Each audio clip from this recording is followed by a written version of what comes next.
Kvöld og velkomin í Kompás. Í unnvarpum flýr atvinnulíf og einstaklingar íslensku krónuna og færir sig yfir í erlenda gjaldmiðla. Seðlabanki sætir nú hörðum árásum fyrir að ráðast gegn krónunni, frekar en að styrkja hana með því að setja vexti í hæstu hæðir, þá hæstu í hinum vestræna heimi. Því haldið fram að þegar sé búið að kveða upp dauðadóm yfir tilrauninni með sjálfstæða peningamálastefnu landsins.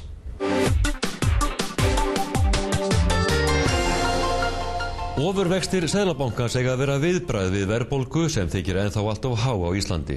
En það er ekki sama hvernig er mælt.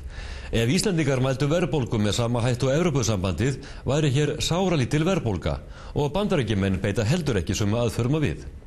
En það er ekki bara mælingin sem er gagnrýnd. Stjórnvöld sæta ámæli fyrir að bera ábyrgð á þenslunni og ofurvextir Seðlabankans eru taldir blása fyrir mér í glæðurnar en slökkva eldana. Í byrjun mánaðarins stóð Davíð Oddsson formaður bankastjórnar Seðlabankans þar í pontu og tilkynnti að stýrivextir yrðu hækkaðir umtalsvert eða í 13,75%. Þetta eru ofurvextir í alþjóðlegum samanburði, þeir langhæstu í vestrænum innríkjum. Þetta eru grunnvextirnir sem bankar og aðrar lánastofnanir bæta sínum vöxtum ofan á. Íslenska krónan fæst nú ekki að láni nema gegn ofurvöxtum, sumir myndi segja okurvöxtum. Það kostar til dæmis vel yfir 200.000 á ári að hafa 1 milljón á yfirdráttarláni. Þessi vaxtapína er í samræmi við stefnu sem mörkuð var með lögum árið 2001. Seðlabankinn fékk á það hlutverk að halda verðbólgu í skefjum og hefur bara eitt tæki til þess, vexti, með því að þrengja í vaxtaólinni á að draga úr þenslu. Og Seðlabankinn er að toga á móti öflugum kröftum. Líkt þessu reiptog, ef tveir menn togast á og það hvorki gengur né rekur, þá kann einhver að draga það ályktun að það sé til einskis að togi reipið. En auðvitað er það ekki svo ályktun sem menn þurfa að draga, heldur hitt að það þurfa að draga fastar. Það hefur rammareip að draga sig í bankinn, þenslan er til dæmis vegna Kárahnjúkavirkjunar og álvers, ódýrra peninga í útlöndum vegna lágra vaxta þar, launahækkana innanlands, aukið aðgengi að húsnæðislánum og lækkunar skatta fyrir árinu. Þessi uppsveifla hún hefur verið miklu langdregnari en kannski flestur gerðu ráð fyrir og jafnvel miklu langdregnari en við gerðum ráð fyrir. Við höfum einfaldlega verið að fá þær upplýsingar á þessu ári úr þjóðarbúskapnum sem að benda til þess að vöxturinn hafi framundir það síðasta jafnvel verið að sækja sér veðrið frekar en hitt. Almenningur á sinn þátt í þenslunum með því að taka þátt í neyslu fylliríinu. Það er allt sem er leggst á sömu sveið að það er fyrst og fremst þessi mikli vöxtur á ráðstöfunartekna sem er ástæðan fyrir uppsveiflun í einkaneyslu og húsnæðismarkaði. Seðlabankunum finnst hann einmanna í reiðtoginu og telur að hið opinbera, ríki og sveitarfélög togi á móti aðgerðum bankans þegar þessir aðilar ættu að toga með. Ég hef ekki tilhengu til þess að vera mikið að prédiki yfir mönnum hvað þetta varðar. Það er hins vegar mikilvægt að opinberir aðilar, bæði ríkið og sveitarfélög og þá líka þess vegna bankakerfið eða bankarnir gerir sér grein fyrir því að því meiri stuðning sem að peningastefnan fær úr öðrum áttum þeim mun lægri verða vextirnir. Og þetta held ég menn gerir sér nú auðvitað grein fyrir. Á Alþingi vantar ekki menn til að predika, jafnvel þó þeir séu nýstignir upp úr stjórnarsamstarfi þar sem ákvarðanir voru teknar þessar þensluaðgerðir sem Seðlabankinn segist nú þurfa að togast á við. Ráðherrar tala út og suður, kjarasamningar eru lausir, það er vaxandi þrýstingur í hagkerfinu, stýrivextir Seðlabankans virka á annan helmingi þjóðarbúsins, fyrst og fremst skuldug heimili og minni fyrirtæki og ofurvaxtastíð er farið að reyna verulega á skuldsett ungt fólk. Er það ekki bara veruleikinn að stóriðju og útrásarhagkerfið er að sökkva þjóðarbúin í skuldum og það jafnvægisleysi sem blasir við hverju manni getur ekki gengið til lengdar? Það hefur líka hrygt í vegna þess að margt hefur verið að gera samtímis. Stóriðjuframkvæmdir fyrir austan sem að við háttvirtur þingmaður studdum báðir af alefli og síðan margs konar aðrar breytingar hér í þjóðfélaginu sem að því miður eftir að hyggja voru kannski ekki allar rétt hugsaðar eða rétt tímasettar. Oddvitar stjórnarflokkana virtust ekki styðja við bakið á Seðlabankanum. Geir Haarde forsætisráðherra sagði vaxtahækkun bankans óheppilega og Ingibjörg Sólrún Gísladóttir utanríkisráðherra taldi bankann vera að horfa of mikið í baksýnisspegilinn. Ákvörðun bankans kæmi á óvart. En það var komið að kjarna málsins. Íbúðaverð í höfuðborginni hefur hækkað 70% á 3 árum. Þó búið að byggja í landinu 1000 íbúða umfram þarfir. Maðkur í missunni? Virka ekki ofurvextir Seðlabankans á þennan markað? Hver ætlar að búa í öllum þessum húsum? Þingmaðurinn nefndi sérstaklega 70% hækkun á íbúðaverði. Skildi það nú geta verið að ákvarðanir sem teknar voru í upphafi síðasta kjörtímabils varðandi íbúðalánamarkaðinn hafi eitthvað með það að gera? Ég hygg að svo sé. Og ég hygg að við sameiginlega og aðrir í þeirri ríkisstjórn hafi verið á fljótir á sér í þeim efnum hvað varðar að hækka lán Íbúðalánasjóðs og þurfa síðan að mæta samkeppninni sem kom frá bankakerfinu og var vissulega ekki til heilla í þessu máli. Þarna viðurkennir Geir Haarde í fyrsta sinn að það kunni hafa verið mistök að hækka lánshlutfall Íbúðalánasjóðs og hleypa bönkunum á fasteignalánamarkaðinn. Þetta var ákvörðun tekin í tíð forvera hans Davíðs Oddssonar sem nú situr og þarf að spyrna á móti afleiðingum þessa verknaðar sem bankastjóri í Seðlabankanum. Sprengingin sem orðið á fasteignamarkaði með 70% hækkun í borginni á 3 árum að hitta borgarana fyrir með óþyrmilegum hætti. Það vegna þess að húsnæðiskostnaður vegur afar þungt í mælingu og verðbólgu. En það umdeilt hvort sú mæling sé réttmæt. Vísitalan samkvæmt lögum á að mæla verðbreytingar neyslunar og neyslan vörur sem þú neytir innan ársins. Og þess vegna þykir mér til dæmis og fleiri óeðlilegt að þú sért með lið inn í vísitölunni sem einfaldlega fjárfesting. Í Bandaríkjunum hættum að reikna fasteigna verði í verðbólgumælingu fyrir 20 árum og miða þessi stað við leigukostnað. Þar í landi hafa menn upplifað svipaða verðhækkana bólu á fasteignamarkaði og hér á síðari árum. Vextir lækkuðu og auðvelt var að fá fasteignalán. Verð fasteigna hækkaði gríðarlega verði og það var byggt og byggt. Það var því aukið framboð á leiguhúsnæði og leiga hækkaði ekki. Því leiddi fasteignaverðs hækkun ekki til hækkunar verðbólgu nema síður sé. Ef Bandaríkjamenn hefðu mælt verðbólgu eins og Íslendingar, hefðum verið langt yfir 12 mörkum. Við erum í hópi mjög fárra þjóða sem að fara svona að taka eignarbreytingarnar svona, verðbreytingarnar á eignunum svona inn í. Flestar þjóðir miða við húsaleigumarkaðinn, en síðan allmargar þjóðir líka sem að hafa þetta alls ekki inni. Samræmd vísitala Evrópusambandsins að hún ekki neitt með verðbreytingar á eigin íbúðarhúsnæði inni yfirleitt og þannig til dæmis stjórnar Seðlabanki Evrópu peningamálunum á evrusvæðinu að það bara ekkert litið til húsnæðisliðarins. Ef verðbólga væri mæld hér á landi eins og í Evrópusambandinu væri hún ekki 5,4% heldur 1,9%. Það telst lítil verðbólga og vel undir viðmiðunarmörkum. En það ekki allir sammála það að vandinn felist í mælitækinu. En innan Evrópusambandsins, í Hagstofu Evrópusambandsins, þá bara einfaldlega umræða það að taka upp húsnæðislið í samræmdu evrópsku neysluvísitölunni. Þannig að það þvert á móti umræða á Evrópuvettvangi það að fara þá leið sem við farið. Og aftur ítreka það Íslendingar teljast vera í fremstu röð í þeirra þjóða sem hafa þróað aðferðafræði við að mæla verðbólgu.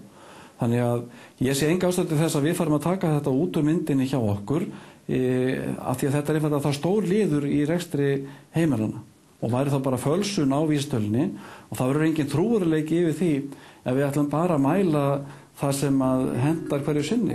Samtök atvinnulífsins vilja aftur á móti kúpla húsnæðisverðinu frá vísitölunni allavega að vaxta ákvörðun Seðlabankans snúist ekki í viðbragð við hækkun á verði fasteigna. Stýrivextir virðist kostir ekki duga til að lækka verðbólgu vegna dýrara húsnæðis nema síður sé. Þegar að stýrivextir eru hækkaðir og bankar hækka vexti þá hækkar þessi húsnæðisliður af því að hann reiknaður út frá þeim vöxtu sem gilda hverju sinni og af því að hann vegur svona þungtinn vísitölu þá hækkar húsnæðisliðurinn vegna þessara aðgerða Seðlabanka og verðbólgan vex.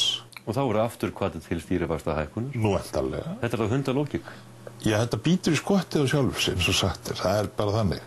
Já, mínu mati vaxtastefna Seðlabankans afar vanmáttugt tæki til þess að vinna gegn verðbólgunni og beiting þess hefur verið mjög skaðleg fyrir efnahagslífið og þessi vaxtahækkun núna að mínu mati alls ekki til þess fallin að bæta úr nokkrum sköpuðum hlut. Þetta kristallast ef til vill í síðustu verðbólgumælingu í byrjun mánaðarins. 2 liðir skýrðu hækkun verðbólgunar, hækkun á fasteignum, sem vextir býta ekki ánum að síður sé, og hækkun á verði olíu á heimsmarkaði, sem Seðlabankinn er ekki til með sínu bitvopni vöxtunum. Íslensk hagstur getur ekki beinst að því að vinna gegn verðbólgu áhrifum af þessu tagi. Ég meina, þetta er ekki verðbólga sem á sér uppruna í einhverjum vandamálum í íslensku efnahagslífi, og þetta hlýtur hagstjórnin eins og hún miðar að því að halda aftur af verðbólgu, hlýtur þetta að miða því að halda aftur af verðbólgu sem á sér rót í einhverjum undirliggjandi óstöðuleika eða ójafnvægi í okkar eigin innlenda efnahagslífi. Það ræður enginn á Íslandi við þróun olíuverðs á heimsmarkaði, en megin ástæðan fyrir hækkun húsnæðisverðs er ákvörðun tekin í upphafi síðasta kjörtímabils að hækka lánshlutfall Íbúðalánasjóðs og innkoma bankana á þennan lánamarkað. Þetta var kosningaloforð Framsóknarflokksins sem efnt var í forsætisráðherratíð Davíðs Oddssonar. Þá minnir verkalýðshreyfingin á að skattalækkun fyrir á árinu, hinn kosningavísillinn, hafi haft mikil þenslu áhrif. Við höfum verið að benda á það býsna lengi og undanfæri mörg misseri að það þurfi að spenna móti þeirri þenslu sem í hagkerfinu. Við höfum að kalla stjórnvöld til ábyrgðar og það er reyndar ekkert á hverjum degi sem að verkalýðssamtökin lýsa efasemdum það að skynsamlegt geti verið að lækka mikið skatta ofan í þá þenslu sem var undirliggjandi í hagkerfinu. Og nú sjáum við afleiðingarnar af þessari skattalækkunarstefnu að við heimilin landinu erum ekki að njóta þeirra verðmæta sem að skattalækkunin átt að skapa okkur, einfaldlega vegna þess að það kemur fram sem aukin verðbólga og hækkandi vextir. Þetta samspil kosningavíxils Framsóknarflokksins og bankana leiddi til þess að fleiri 100 milljörðum var ausið inn í peningakerfi landsmanna með augljósum afleiðingum, og það er fyrst og fremst þetta mikla peningamagn sem var ausið inn í landið sem hlaut að leiða til þess að gjaldmiðillinn myndi láta undan síga. Það er bara einfalt mál. Ef að þetta er megi vandinn, er þá ekki aldrei kaldhæðanslegt að þarna er viðbragði í Seðlabankanum úr hendi mann sem að síðan skóp vandan og eru vettvangi áður? Hvernig er það? Jú, það er náttúrulega dálítið kaldhæðnislegt, já, að maður sem átti þátt í að skapa þennan vanda, að hann skuli vera vinna gegn afleiðingunum með röngum vopnum. Þegar svona aðstæður gerast í þjóðfélagi að stjórnvöld hætta sinni ábyrgð sem hagstjórnartæki og jöfnun sveiflna og seðlabankar setji einn með vaktina í þá ofurhækkun vaxta, þá verður af þessu mjög mikil misskipting. Vaxta píning Seðlabankans ásamt aðgerðaleysi stjórnvalda veldur misskiptingu, segir Gylfi. Vextirnir miða að því að halda gengi krónunar afar háu og það í sjálfum sér veldur óstöðuleika. En er Seðlabankinn sakaður að rugga bátnum í stað þess að róa í var. Sko, það sem hefur gerst er það að með því að vera með þennan gífurlega vaxtamun á milli Íslands og annarra landa, það er búið að setja ákveðin merkimiða á Ísland. Ísland er með stimpilinn hávaxta land. Það þýðir líka að sveiflurnar í genginu verða ennþá meiri heldur en annars. Þessar ákvarðanir og þessi stefna sem er rekin í Seðlabankanum stuðlar að óstöðuleika fremur en hitt? Hún stuðlar að óstöðuleika í genginu vegna þess að við erum þá svo mikið að treysta á skammtíma fjármagn erlendis frá og það verður tiltölulega stór hluti af þeim lánum eða því fjármagn sem hér er. Og þetta er mjög kvikt og getur farið og komið og þá erum við að gera úr meiri sveiflur á Íslandi. Kjarasamningar eru lausir á næstu mánuðum. Þau ísköldu skilaboð berast úr Seðlabankanum að hann þurfa að grípa enn og aftur til vaxta vopnsins ef laun hækka úr hófi. Allt sem ýtir undir verðbólgu á næstu árum og verður til þess að verðbólgan verði meiri enn í okkar verðbólguspá getur orðið til þess að það þurfi að grípa til frekari aðgerða. Þetta mun tæpast liðka fyrir kjarasamningum. Verkalýðshreyfingunni finnst að ríki og sveitarfélög verða að leggja sitt af mörkum til að slá á þensluna og til að mynda draga úr útgjöldum og framkvæmdum. Við sjáum ekki núna að það sé neitt verið að undirbúa neinar aðgerðir hálfu stjórnvalda til þess að aðstoða þetta verkefni og dreifa þá byrðinni af þeirri þrengingu sem þarf að verða jafnar yfir þjóðina.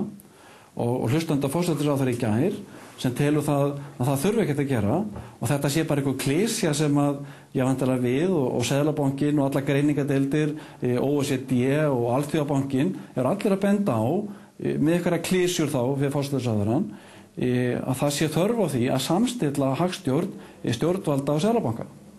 Og ef það gerist ekki, þá verðum við áfram með það ástand að Seðlabankinn verður að fara í mjög mikla öfga með sitt stjórntæki til að fresta þess að hafa áhrif og hann bundinn á lögum.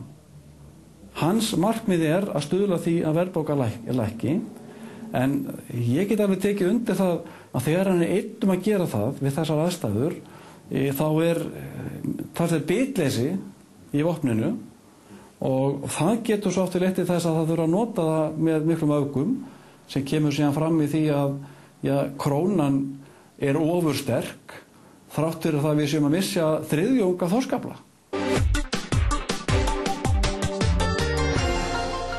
Íslensku krónunni smám saman að blæða út án þess að stjórnvöld fái rönd við reist? Dauði krónunar hér handan auglýsinga.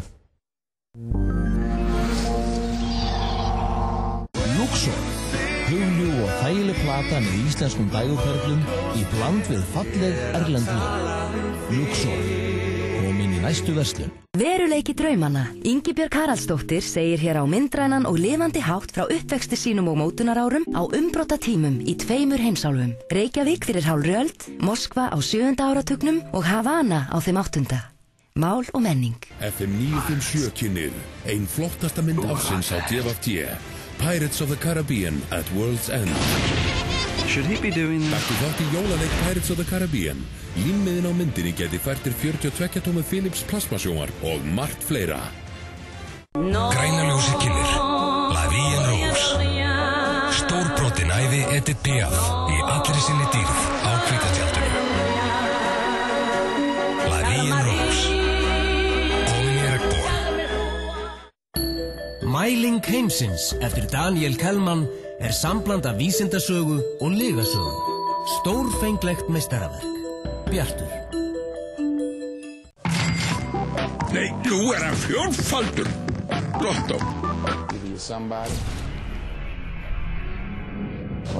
Byggð á sönnum atburðum enn eitt meistarastykki frá stórleikstjórunum Ridley Scott, Denzel Washington og Russell Crowe.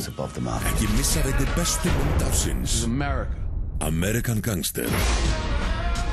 Sýnd land allt. Hér á undan var ekki verið að gefa stjórnun með íslensku krónunni góða einkunn. En vera kann að gjaldmiðillinn sé sjálfkrafa að heyra sögunni til á þess að þeirri þróun sé stýrt. Hagfræðingar spyrja hvort það sé ekki þegar búið að gefa þessum sjálfstæði gjaldmiðli fallengun, enda fleiri og fleiri að færa sig yfir í evru og aðrar myntir. Útrásin margrómaðir í fullum gangi. Það eru fjármálafyrirtæki sem leiða vagnin og Kaupþingi til dæmis lýst sem Nokia Íslands, en það fyrirtæki vill skrá hlutafé sitt í evrum. Fleiri og fleiri fyrirtæki færa sig yfir í evru í uppgjörun sínum. Það eins og þessi brostinn á krónuflótti. Útrásin hefur á sig þá hlið að erlendar skuldir þjóðarbúsins eru orðnar skuggalega háar í samanburði við önnur lönd. Engar áhyggjur, segja atvinnureikendur. Það ekki bara verið skuldasöfnun, heldur hefur líka verið mikil eignasöfnun. Og eignarlega hefur þjóðin líklega aldrei staðið betur í mjög langan tíma. Uppbygging fjármálageirans hefur byggst á því að menn hafa verið að lána öðrum peninga, menn hafa verið að fjárfesta gríðarlega erlendis. Fjárfestingarnar hafa verið stórkostlega vanmetnar í gögnum Seðlabankans. Ísland ekki eyland í hagrænum skilningi og Vilhjálmur telur rétt að horfa til þess að það eru mikla blikur á lofti á alþjóðlegum fjármálamörkuðum. Það þegar farið að hrikta í stóðunum og erlendi bankaru byrjar að afskrifa $20 milljarða. Ástæðunum að rekja til mikilla afskrifta fasteignaveðlána í Bandaríkjunum þar sem loftið byrjað að leka úr fasteignabólunni.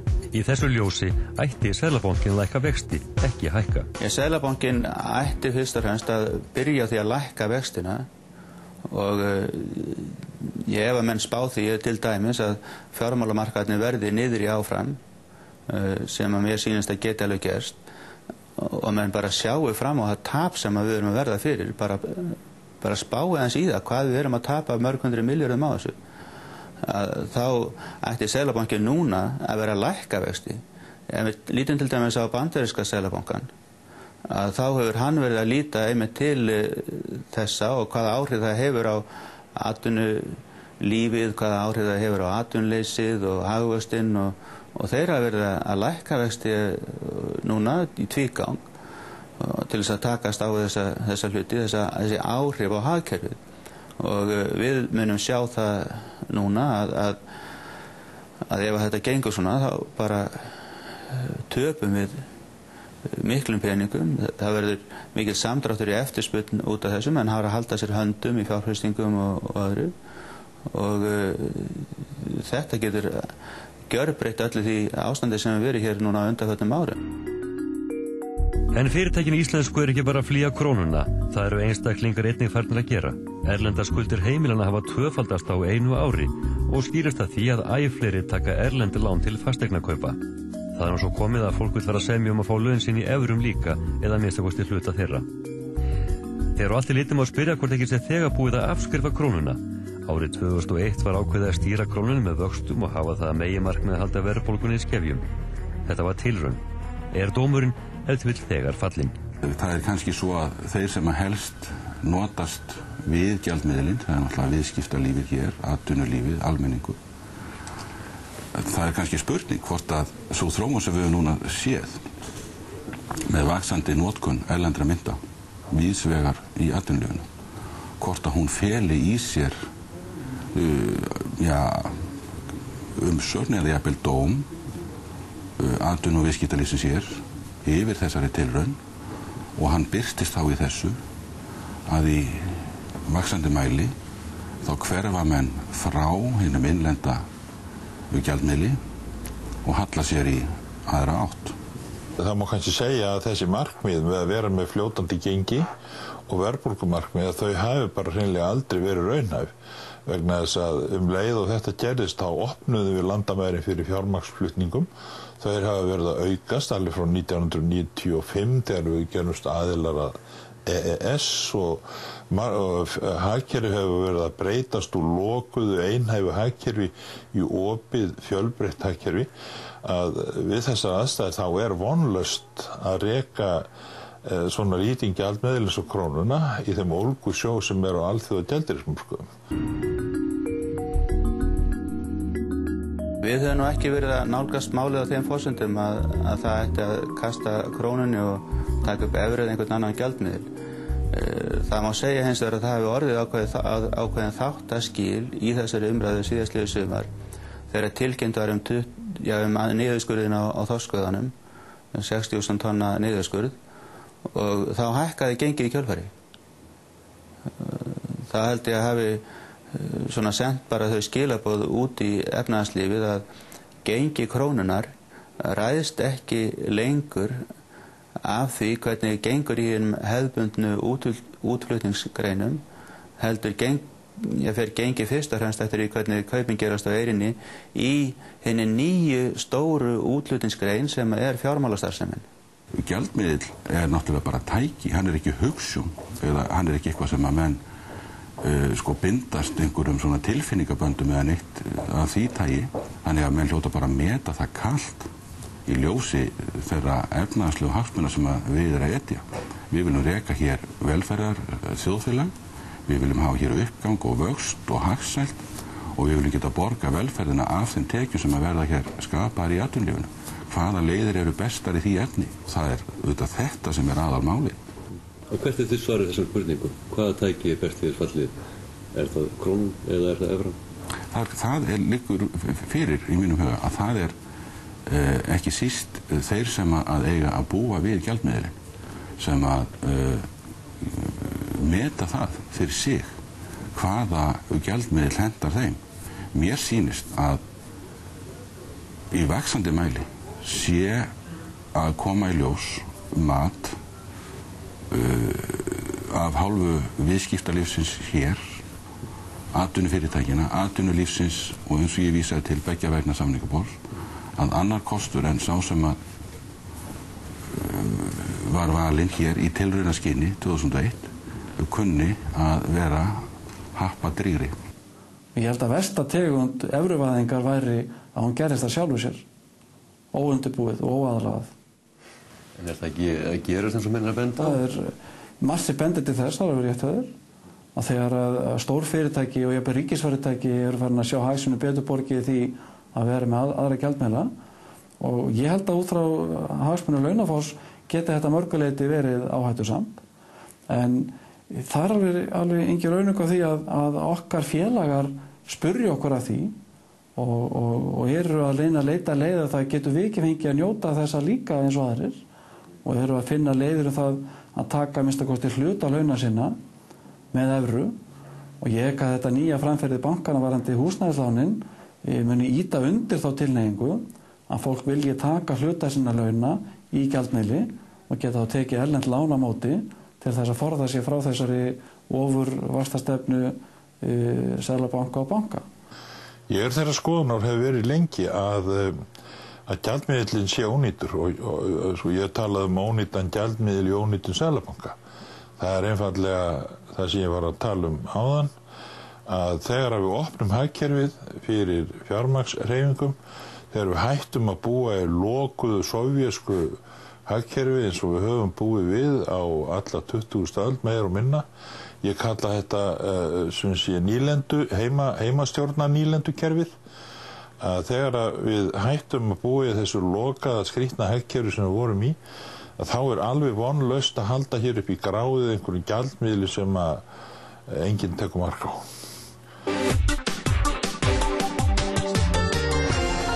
Kompás reyndi í hálfan mánuð að fá viðtal við Davíð Oddsson, formann bankastjórnar Seðlabankans, þessi mikilsverðu mál.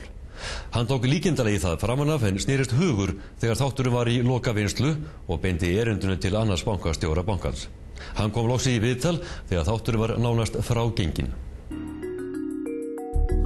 Það þungi í gagnrýni mann á verðbólgumælinguna og því mikla vægi sem hækkun fasteignaverðs hefur þar. Nefnt að það þurfi að minnka þetta vægi eða hreinlega kúpla þess út, hafa mælinguna eins og í Evrópusambandinu og í Bandaríkjunum. Nei, við teljum ekki að ég gera það. Þessi liður er mikilvægur þáttur í neysluverðsvísitölunni. Þetta mikilvægur útgjaldapóstur heimilanna og hefur aukinheldur vísbendingargildi innlenda eftirspurn í framtíðinni. Við teljum mjög mikilvægt að halda þessum lið inni og að því nefnið Seðlabanka Evrópu þá vil ég sérstaklega geta þess líka að það stefnt að því að auka mjög vægi þessa liðar í verðmælingum í myntbandalagslöndunum. Það talið mikilvægt að hafa hann með og það er einungis beðið þess að samstaða náist það. En nú segja hagfræðingar að þetta er fjárfesting, þetta er ekki neysla, þetta á þetta ekki að vera í neysluvísitölum. Þetta er hluti af útgjöldum heimilanna sem er mjög mikilvægur og við teljum mjög mikilvægt að vísitalan nái utan alla mikilvæga pósta sem þar eru. Í síðustu viku sáum við að verðbólgan skýrist af tveimur þáttum, það er að segja hækkunin, það er að segja húsnæðisliðurinn og olíuverð. Menn segja hækkun stýrivaxta, hún býtur ekkert á þessa liði. Já, örugglega ekki á olíuverð á heimsmarkaði og ekki heldur á fasteignaverði. En það er ekki marklaust að pína vexti til þess að berjast á móti þessu þegar það skilar ekki árangri. Ég held að við getum auðveldlega útrýmt verðbólgunum með því að taka alla leiði út af vísitölunni sem hækka. Það er náttúrulega einfaldasta leiðin og það er auðvitað hægt. En ég held ekki að það sé mjög heppileg aðgerð. Olíuverðið er vissulega þáttur, það skýrir nú ekki mikinn hluta hækkunin þó að það hefur lagt nokkuð mörkum til hennar. En fasteignaverðið, þar býtur peningastefnan og við teljum að það sé alveg ótvírætt að hún gerir það. Það tók af þessu tíma og miklu lengri tíma heldur en æskilegt hefði verið að sjá vaxtahækkanir Seðlabankans endurspeglast á þeim hluta markaðarins.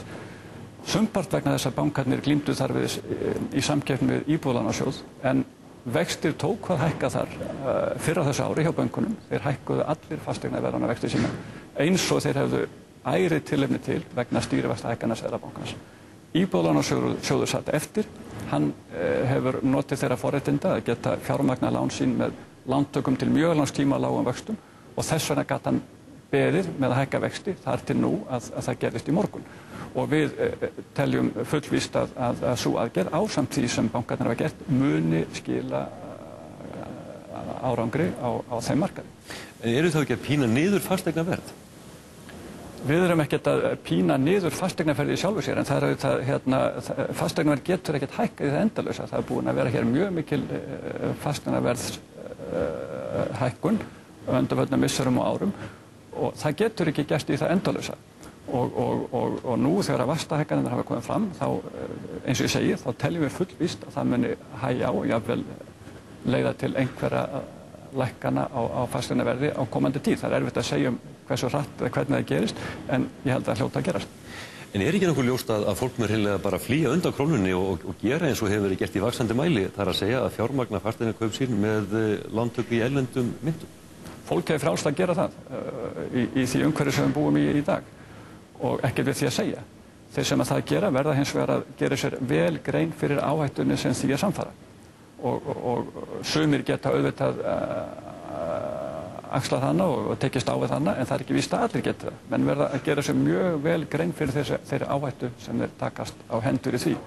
Og svo eru takmörk fyrir því hvað heimilin geta skuldsett sig mikið. Þau eru mjög skuldsett og einhvers staðar eru mörkin í því.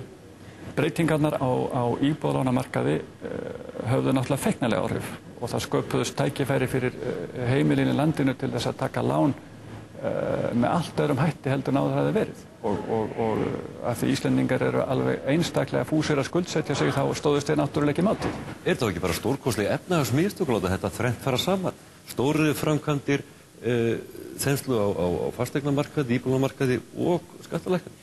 Menn geta alltaf verið vitri eftir á, en auðvitað var mjög óheppilegt að þetta skildi allt saman fara saman. Þetta er verðbólgan, þetta er þensla, þetta er það sem þarf að slást við núna með ofurvöxtum. Það er það sem við höfum sagt, Marksinnis, þetta eru megin rætur þeirrar þenslu sem við höfum verið að takast á við. Stjórnvöld eru þó ekkert að toga með ykkur, það er verið að toga á móti þessu reiptogi verðbólgunum. Já, við höfum margsinnis sagt það og auglýsum enn eftir því að fá meiri stuðning í baráttu okkar við að ná tökum á verðbólgu. Það er ekki verið að veita Seðlabankanum mikinn stuðning á stjórnarheimilinu, hvorki í orði né á borði. Við myndum alveg þiggja meiri stuðning þar og annar staðar og ég held að það sé líka afskaplega mikilvægt að fólk almennt gerir sig grein fyrir því hversu mikilvægt er að ná tökum á verðbólgunni vegna þess að heimilin skulda langt flest mjög mikið af verðtryggðum lánum og það er alveg klárt að verðbólgan er versti óvinur heimilanna, getur haft mjög skaðleg áhrif á afkomu og efnahag heimilanna. Og ég vil bara að því að þetta er upp það sem sagt hefur verið, að því að það hefur líka verið látið að því liggja að þessi síðasta vaxtahækkun hafi verið af pólitískum rótum runnin, sem ég skil nú ekki alveg hvað þýðir, að leggja bara ríka áherslu á það að hér er mjög faglega unnið að undirbúningi vaxtaákvarðana Seðlabankans og þar koma engin önnur sjónarmið við sögu en fagleg. Nú eru menn að flýja krónuna í stórum stíl. Fyrirtækin eru að fara yfir í evru, jafnvel opinber fyrirtæki, einstaklingin að taka sín fasteignalán í erlendum gjaldmiðlum. Er ekki líf krónuna smá saman að fjara út? Nei, við teljum ekki að svo sé. Og það geta verið full rök fyrir því að einhverjir færi reikninga sína í öðrum gjaldmiðli eða leiti á önnum í þeim efnum. En þessi framvinda sem að þú lýsir, hún kannski undirstrikar á hinn bóginn mikilvægi þess að við náum almennum tökum hér á þjóðarbúskapnum, að okkur takist að ná verðbólgan markmiði og endurnýja innri og ytri stöðugleika þjóðarbúsins. Þá mun þessi tilhneiging sem þú lýsir, þá mun hún mjög minnka og verða miklu minni hvati til hennar. Við þurfum að ná tökum á verðbólgunni og efnahagsframvindunni og þá geta vextir lækkað, en fyrr ekki. Það er sem sé þín skoðun að fréttir af andlátti í íslensku krónunar séu stólega ýttar. Já.